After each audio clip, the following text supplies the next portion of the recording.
ಏಕೆ ಮೌನವಾಗಿ ನಿಂತೆ? ಆ ದುರುಳ ದುರ್ಯೋಧನನು ಗಾಂಧಾರ ವಂಶವನ್ನೇ ನಿರ್ಮೂಲ ಅವನ ವಂಶವನ್ನು ನಿರ್ಮೂಲನೆ ಮಾಡುತ್ತೇನೆ ಎಂದು ನೀನು ನಿನ್ನ ಹತಭಾಗ್ಯ ಸಹೋದರರ ಮುಂದೆ ಅಂದು ನೀನು ಕೈದ ಪ್ರತಿಜ್ಞೆ ಏನಾಯಿತು ಶಕುನಿ? ಏನಾಯಿತು ನಿನ್ನ ಛಲ? ಏನಾಯಿತು ನಿನ್ನ ಅರ್ಪಟ?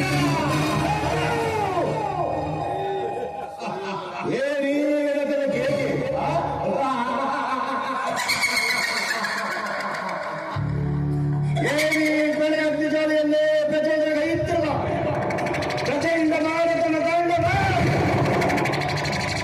ಅಖಂಡ. ಈ ಅಖಂಡ ಭರತಖಂಡಕ್ಕೆ ಲೋಕಕೂಟದ ಕುಕ್ಷಿತತೆಯ ಪ್ರವೀಣ ವಾತ್ಸರ್ಯದ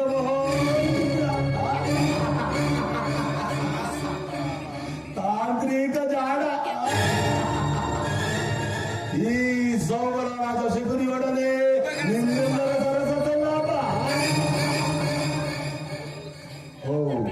ನನ್ನ ಗಾಂಧಾರ ವಂಶ ಕ್ಷಯಕಾರ ದುರ್ಭಸ್ತ ದುರ್ಜಾತ ದುರ್ಡ ದುರ್ಯೋಧನ ಅಂದು ನಿನ್ನ 99 ಮಂದಿ ಸಹೋದರರನ್ನು ನನ್ನ ಜನ್ಮದಾತರನ್ನ ಕರಾಳ ರಾತ್ರಿ ಕಗ್ಗತ್ತಲೆ ಸೆರೆಮನೆಯಲ್ಲಿ ಸೇರಿಸಿ ನೀನು ಇಡುತ್ತಿದ್ದ ಚಿತ್ರ ವಿಚಿತ್ರವಾದ ವಿಷಯಗಳನ್ನ ಒಮ್ಮೆ ಸ್ಮರಿಸಿಕೊಂಡರೆ ಅಬ್ಬಾ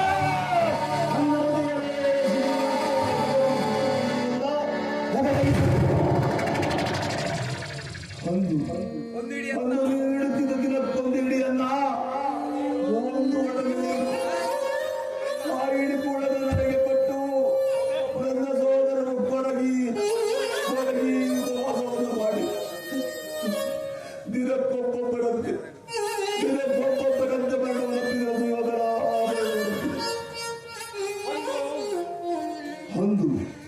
ಅಂದು ನಿನ್ನ ನನ್ನ ಅಂಶಕ್ಕೆ ತೆಗೆದ ಅಪರಾಧವನ್ನ ಮನದಲ್ಲೇ ಅಡಿಸಿಕೊಂಡು ನೊಂದು ಬೆಂದು ಶ್ರೇಷ್ಠವಾಗಿರುವ ಈ ನನ್ನ ಶರೀರವನ್ನ ತುಂಡು ತುಂಡಾಗಿ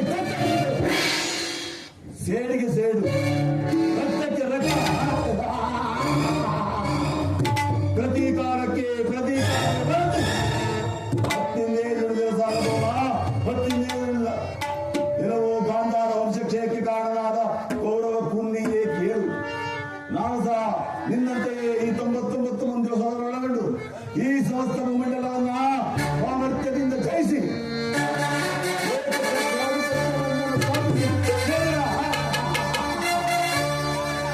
ಅನೇಕ ರಾಜಾದಿರಾಜರುಗಳಿಂದ ಕಪ್ಪ ಕಾಣಿಕೆಯನ್ನು ಹೋಲೈಸಿಕೊಳ್ಳುತ್ತಾ ರಾಜ್ಯಭಾರ ಮಾಡಬಹುದಾಯಿತು.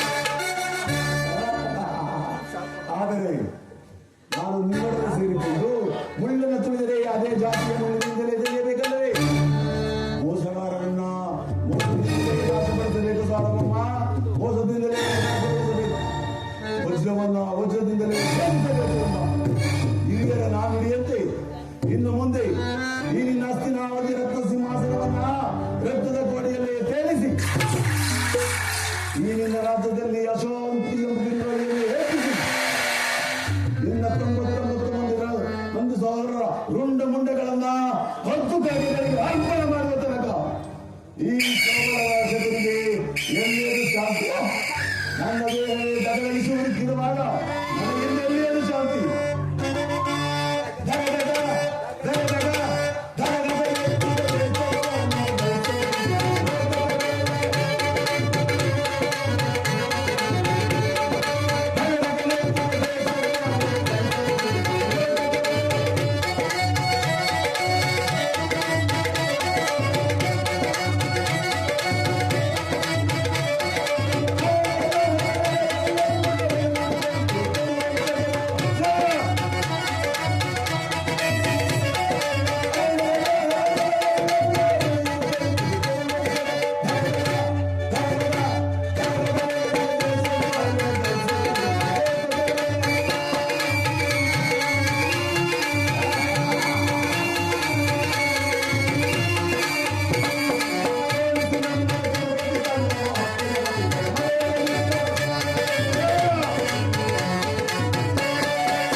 ಯುಗದಲ್ಲಿ ನಿನಗಾಗುವ ಹಿಂಸೆ ಅತಿ ಭಯಾನಕ.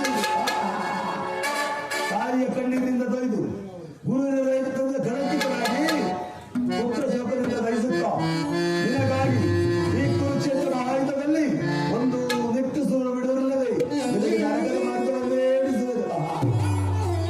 ಯಾರಿಗೆ ಮಾವ ನರಕದ ಮಾರ್ಗ? ನಿನಗೆ ಅಲ್ಲಯ್ಯ, ಆ ಪಾಂಡವರಿಗೆ ಅನ್ನುವಷ್ಟರಲ್ಲಿ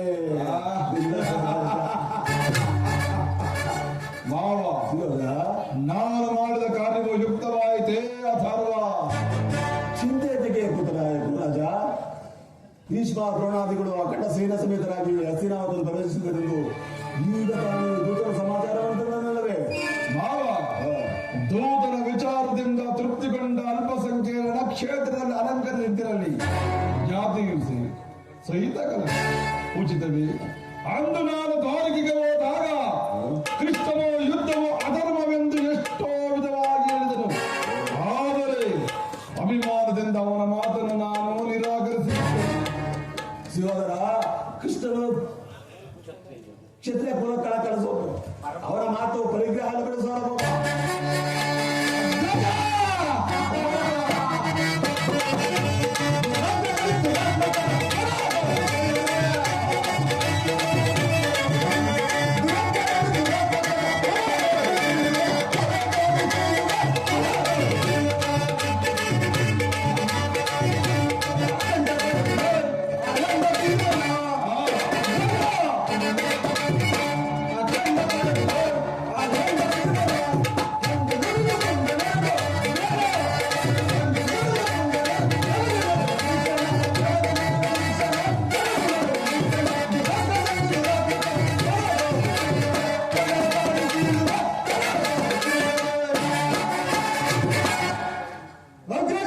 ಸಹೋದರ, ಕೃಷ್ಣನು ಹಸ್ತಿನಾವತಿಗೆ ಬಂದಿರುವನಂತೆ. ನಾಳಿನ ಪ್ರಾತಃಕಾಲಕ್ಕೆ ಸರಿಯಾಗಿ ನಮ್ಮ ರಾಜ್ಯಸಭೆಯಲ್ಲಿ ಶಾಂತಿ ಸಂಧಾನವನ್ನು ನಡೆಸುವಂತೆ. ಏನು ಪಾಂಡವರ ರಾಯಭಾರಿಯಾಗಿ ಕೃಷ್ಣನ ಹಸ್ತಿನಾವತಿಗೆ ಬಂದಿರುವನೇ? ನಡೆ ಸಹೋದರ, ಸತ್ಕಾರ ಕೂಟ ಏರ್ಪಡಿಸಿದೆ. ಆ ಗರ್ಭಿತ ಗೋಪಾಲಕನು ನಮ್ಮ ಸತ್ಕಾರವನ್ನು ಎಂದಿಗೂ ನಿರೀಕ್ಷಿಸುವುದಿಲ್ಲ.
ಅದಕ್ಕೆ ಸಾಟಿಯಾಗಿ ಬದಲಿಸಿದೆ. ಅಂದ ಹಾಗೆ ಈಗ ನಾವು ಕೃಷ್ಣನ ಸಂಧಾನಕ್ಕೆ ಸಮ್ಮತಿಸುವುದೇ ಅಥವಾ ಸುಯೋಧನ, ಕೃಷ್ಣನು ಶಾಂತಿಗಾಗಿ ಇಲ್ಲಿಗೆ ಬಂದವರಲ್ಲ. ಹಾಗಿಲ್ಲದಿದ್ದರೆ ನಿನ್ನ ಈ ವೈಭವ ಸರ್ಕಾರವನ್ನ ತೃಣೀಕರಿಸಿ ಆ ದಾಸಿ ಪುತ್ರನ ಮುರುಕು ಚೌಕಡಿಯನ್ನ ಆಚರಿಸಬೇಕಾಗಿದೆ. ಅವರಿಲ್ಲಿಗೆ ಕಾಲಿಡುವಾಗಲೇ ನಿನಗೆ ಸಹಿಸಲಾರದ ಅಪಮಾನ, ಭಕ್ತಿ ವೈರಾಗ್ಯ ನೆಪದಿಂದ ಈ ಅಪಮಾನವೇ ಸಹಿಸಿಕೊಳ್ಳುವ ಮಾವ, ಕೃಷ್ಣನಲ್ಲಿ ನಿನಗಿಷ್ಟೊಂದು ದ್ವೇಷವೇಕೆ? ಇವಾಗ ಕೃಷ್ಣನು ಕ್ಷತ್ರಿಯ ಕುಲದ ಕಳಂಕ ಸ್ವರೂಪರು. ಆಹಾ, ಭರತ ವರ್ಷದಲ್ಲಿ ಕ್ಷತ್ರಿಯನ ನಿರ್ಮೂಲನೆ ಮಾಡಲೆಂದೇ ಅವನು ಅವತರಿಸಿರುವುದು. ಯಾರೋ ಅವನ ಭಕ್ತಿ ವೈರಾಗ್ಯಕ್ಕೆ ಮರಳಾಗಿ ಭಗವಂತನೆಂದು ಪೂಜಿಸುವರು ಅವರನ್ನೇ ಧ್ವಂಸ ಮಾಡುವರು. ಶಿಶುಪಾಲ, ಜರಾಸಂಧ ಇವರಿಗೆ ನಿನಗೆ ಎಂತ ಮಿತ್ರರಾಗಿದ್ದರು? ಹೌದು ಮಾವ. ಅವರನ್ನ ಕಾರಣವಿಲ್ಲದೆ ಸಂಹರಿಸಿ ಕಂಸನನ್ನು ವಧಿಸಿ ಅರಳು ಮರಳು ಮುದುಕನಾದ ಉಗ್ರಸೇನನ್ನ ಸಿಂಹಾಸನದಲ್ಲಿ ಕುಳಿತಿರುವನು. ತನ್ನ ಸಹೋದರರನ್ನು ಸುರಪಾನಮತ್ತರನ್ನಾಗಿ ಮಾಡಿ ರಾಜ್ಯ ಲಕ್ಷ್ಮಿಯನ್ನ ತಾನು ವಶಪಡಿಸಬೇಕು. ಇಂಥವರಿಗೆ ಮನ್ನಣೆ ಸಾರ್ವಭೌಮ. ಹಾಗಾದರೆ ಅಂದು ನನ್ನನ್ನು ದ್ವಾರಕಿಗೆ ಏಕಗೊಳಿಸಿದೆ. ಆನಂದಗೋಪದ ಮನೆಯ ಬಾಗಿಲಲ್ಲಿ ನಿಂತು ಸಂಧಿಯಾಚನೆ ಮಾಡುವುದು ಈ ಚಕ್ರೇಶ್ವರನಿಗೆ ಉಚಿತವಾದ ಕಾರ್ಯವೇಶಕವೇ. ಅದಕ್ಕೊಂದು ಉದ್ದೇಶವಿತ್ತು ಸಾರ್ವಭೌಮ. ಏನದು ನನ್ನ ಉದ್ದೇಶ? ಕಾಲ ಸರ್ಪದ ವಿಷದ ಅವರನ್ನ ಕಿತ್ತ ಬಳಿಕ ಅದರೊಡನೆ ಸರಸ ಮಾಡುವುದಲ್ಲವೇ ಸಾರ್ವಭೌಮ. ಕೃಷ್ಣನಿಗಿಂತ ಅವನ ನಿಜೋನ್ಮತ್ತ ಯಾದವ ಸೇನೆವೇ ನಿನಗೆ ಹೆಚ್ಚು ಅವಶ್ಯಕವಾಯಿತು. ಹೌದು ಮಾವ. ಯದುಪತಿಯನ್ನ ಯಾದವ ಸೈನ್ಯದಿಂದಲೇ ನಾಶ ಮಾಡುವ ಸುಯೋಗ ಈಗ ನಿನಗೆ ಬಂದೊದಗಿರುವುದು. ಕೃಷ್ಣನೇನಾದರೂ ಸೈನ್ಯ ಸಮೇತನಾಗಿ ನಿನ್ನ ಪಕ್ಷ ವಹಿಸಿದ್ದರೆ ನೀನ ಸಹಾಯವನ್ನ ಬೇಡ ಎಂದು ನಿರಾಕರಿಸಬೇಕಾಗಿತ್ತು. ನೀನು ಬೇಡ, ನಿನ್ನ ಸೈನ್ಯ ಮಾತ್ರ ಬೇಕೆಂದು ಸಂತೋಷವಾಗಿ ಹೇಳಬೇಕಾಗಿತ್ತು. ಆದರೆ ಅರ್ಜುನನು ನಿನ್ನನ್ನು ಆ ಸಂಕಟದಿಂದ ಪಾರ ಮಾಡಿದನು ಸಾರ್ವಭೌಮ, ಪಾರ ಮಾಡಿದನು ಮಾವ. ಈಗ ಆ ಮಾನವನ ಮೇಲಿನ ದ್ವೇಷದಿಂದ ಆ ನಿರಪರಾಧ ಪಾಂಡವರನ್ನು ಹಿಂಸಿಸಬೇಕಾಗುವುದಲ್ಲ. ಇದಾವ ಧರ್ಮ ಸಂಕಟ ಮಾವ, ಇದಾವ ಧರ್ಮ ಸಂಕಟ. ಪಾಪ, ಪುಣ್ಯ, ದಯೆ, ದಾಕ್ಷಣ್ಯ ಇವುಗಳನ್ನೆಲ್ಲ ಕಲಿದಯ್ಯ. ಪಾಂಡವರನ್ನ ಕೃಷ್ಣನಿಂದ ಎಂದು ಬೇರೆ ಮಾಡಲಾಗದು. ಆಗಲಿ. ಏಕೆಂದರೆ ಅವರೆಲ್ಲರೂ ಕೃಷ್ಣನ ಆಜ್ಞಾಧಾರಕರು ಇದ್ದರೂ ಇರಬಹುದು. ನೀನು ಸಂಧಾನಕ್ಕೆ ಸಂಬಂಧಿಸಿ ಪಾಂಡವರಿಗೆ ಆಶ್ರಯ ಕೊಟ್ಟೆಯಾದರೆ ನಿನ್ನ ವಿನಾಶಕ್ಕೆ ನೀನೇ ಕಾರಣ. ಆ ಪಾಂಡವರು ಪಗಡೆ ಆಟದಲ್ಲಿ ಸೋತಾಗಲೇ ಈ ರಾಜ್ಯದ ಮೇಲಿನ ಕೆಲವು ನಾಶವಾಯಿತು. ಹೌದು ಮಾವ. ಪುನಃ ಅವರು ಅದನ್ನು ಹೊಂದುವುದೆಂದರೇನು? ಕ್ಷತ್ರಿಯ ವೀರರಿಂದ ಅನುಭಕ್ತಲಾದ ಈ ಕುರುಭೂಮಿಯ ರಾಜ್ಯ ಲಕ್ಷ್ಮಿಯನ್ನ ಭಿಕ್ಷಕರ ಯಾಚಲಾಂಜಲಿ ನಿಮಗೆ ತರಲ್ಲ. ಪಾಂಡವರು ರಾಜ್ಯಕ್ಕಾಗಲಿ ಅಂಬಲಿಸಿದೆ ಆದರೆ ಅದನ್ನ ರಾಕ್ಷಸದಲ್ಲಿ ಸೆಳೆಸಿ ವಿಜಯಲಕ್ಷ್ಮಿಯನ್ನು ಕೈ ಹಿಡಿಯಲಿ. ಅದನ್ನು ಬಿಟ್ಟು ಈ ಮೇಲಿನ ಬೇಕೆ ಧೈರ್ಯ ವೃತ್ತಿ ದೇಹಿ ದೇಹಿ ದೇಹಿ ಎಂದು ಮಾವ, ಇನ್ನು ಯುದ್ಧದವರ ತಾಗಿ ಆ ಪಾಂಡವರಿಗೆ ಒಂದು ಸೂಜು ಮನೆ ಅಷ್ಟು ಮಾತ್ರವಲ್ಲ ಸಾರ್ವಭೌಮ. ಈಗ ಸಂಧಿಯದ ವಿಚಾರವಾಗಿ ಬಂದಿರುವ ಕೃಷ್ಣನಿಗೂ ತಕ್ಕ ಪ್ರಾಶ್ಚಿತವಾಗಲೇಬೇಕು. ಆಗಲೇಬೇಕು. ಆ ವಿಚಾರದಲ್ಲಿ ನನ್ನದೊಂದು ಸಲಹೆ ಇರುವುದು. ಏನು ನನ್ನ ಸಲಹೆ?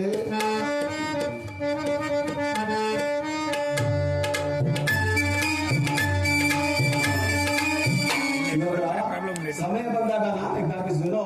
ಈಗ ಸಭೆಗೆ ಬೇರೆ ಆಯ್ತು. ನಡೆ ಸಾರ್ವಭೌಮ.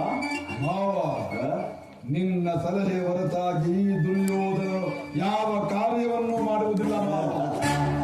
ಮಾವ, ಇದನ್ನು ಗೆದ್ದರೆ ಯೋಗ್ಯವಾದ ಬಹುಮಾನ ಮತ್ತಾರಿಗೆ ನಿನಗೆ. ನಡೆ ಮಾವ, ಹೋಗೋಣ.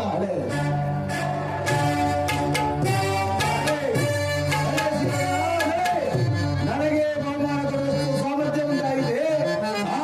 ಎಷ್ಟು ದಿನ ಇರುವುದು ನಿನ್ನ ಈ ಅಧಿಕಾರ? ಎಷ್ಟು ದರ್ಪಣದ ಮೇಲೆಯೋ ಸ್ವರ್ಣ ಅಧಿಕಾರ ಅಧಿಕಾರ ಅಧಿಕಾರ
ನಿನ್ನ ಕುಲದ ಬೇರನ್ನ ಕಿತ್ತೇನು ಸದಾಕಾಲ ನಿರೀಕ್ಷೆಯಿರುವ ಈ ಶಕುನಿ ನಿನ್ನನ್ನು ಬಿಟ್ಟು ಎಲ್ಲಿಗೆ ದಾರಿ